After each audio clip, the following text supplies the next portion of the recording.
ഇന്നൊരു ഉരുളക്കിഴങ്ങ് തോരൻ്റെ റെസിപ്പി നോക്കാം. നമുക്ക് ചോറിൻ്റെ കൂടെ ഉരുളക്കിഴങ്ങ് തോരനും തൈരും ഉണ്ടെങ്കിൽ നമുക്ക് ഒരു അടിപൊളി കോമ്പിനേഷനാണ്. കുട്ടികൾക്കെല്ലാം വളരെയധികം ഇഷ്ടമാവും. ലഞ്ച് ബോക്സിലെല്ലാം കൊടുത്തു വയ്ക്കാൻ വളരെ ഈസി ആയിട്ട് ഉണ്ടാക്കിയെടുക്കാൻ പറ്റുന്ന ഒരു തോരനാണ്. നല്ല ടേസ്റ്റി ആയിട്ടുള്ള ഒരു തോരനാണ്. എല്ലാവരും ഒന്ന് ട്രൈ ചെയ്ത് നോക്കണം.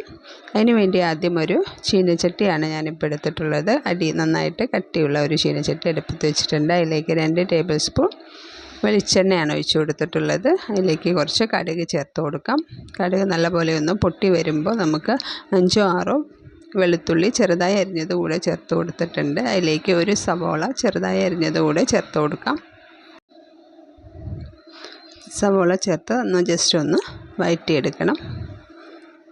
ഇനി അതിലേക്ക് എരിവിനനുസരിച്ചുള്ള മുളക് ചേർത്ത് കൊടുക്കാം. പച്ചമുളകാണ് ചേർത്ത് കൊടുക്കുന്നത്. അല്പം മുമ്പോട്ട് തന്നെ എരിവ് വേണം. അതുകൊണ്ട് തന്നെ അത്യാവശ്യം നല്ല എരിവുള്ള മുളകാണ്. ഞാനിവിടെ ഒരു 4 മുളക് ചെറുതായി അരിഞ്ഞത് ചേർത്തിട്ടുണ്ട്. അത് നിങ്ങൾക്ക് ഇഷ്ടത്തിന് എരിവിനനുസരിച്ച് ചേർത്ത് കൊടുക്കാവുന്നതാണ്.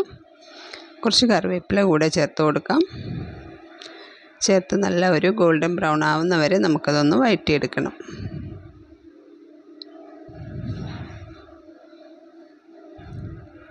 ഇപ്പോൾ അത്യാവശ്യം ഒരു ബ്രൗൺ കളറായി വന്നിട്ടുണ്ട്.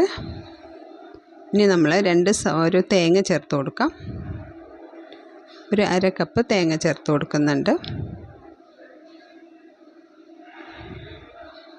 തേങ്ങ ചേർത്ത് ഒന്നുകൂടെ ജസ്റ്റ് ഒന്ന് മൂപ്പിച്ചെടുക്കാം. അതിന് ശേഷം ഞാൻ 2 ഉരുളക്കിഴങ്ങ് ചെറുതായി അരിഞ്ഞതാണ്, അതുകൂടെ നമുക്ക് ചേർത്ത് കൊടുക്കാം. അതിലേക്ക് ആവശ്യത്തിനുള്ള ഉപ്പും മഞ്ഞൾപ്പൊടി കൂടെ നമുക്ക് ചേർത്ത് കൊടുക്കണം.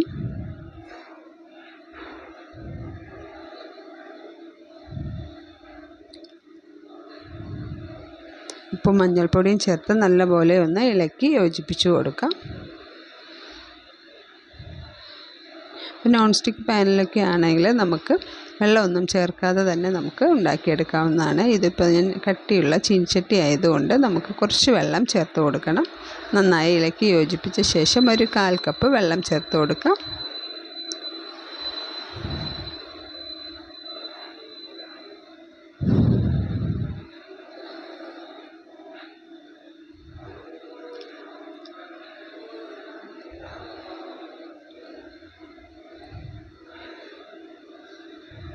നല്ലപോലെ ഇളക്കി യോജിപ്പിച്ച് കൊടുത്തിട്ടുണ്ട്.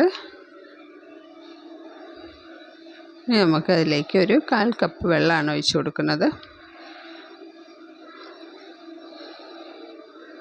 ചേർത്ത് ഒന്നുകൂടെ നല്ലപോലെ ഒന്ന് ഇളക്കി കൊടുക്കാം.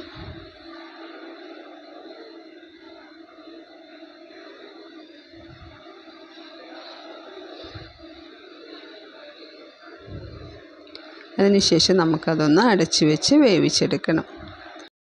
മീഡിയം ഫ്ലെയിമിൽ വെച്ച് നമുക്കതൊന്ന് വേവിച്ചെടുക്കാവുന്നതാണ്.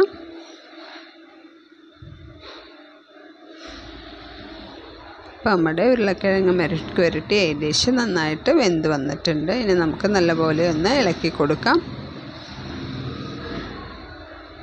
2 മിനിറ്റ് കൂടെ ഒന്ന് അടച്ച് വെച്ച് ഒന്ന് വേവിച്ചെടുക്കണം. കുറച്ച് വെള്ളമുണ്ട്, അപ്പോൾ നമുക്കത് കൂടെ ഒന്ന് വറ്റിച്ചെടുക്കാം. അപ്പോൾ നമ്മുടെ ഉരുളക്കിഴങ്ങ് തോരൻ റെഡി ആയിട്ടുണ്ട്.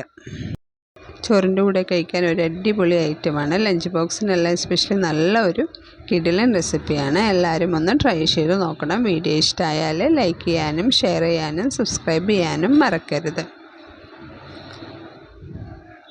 Thank you.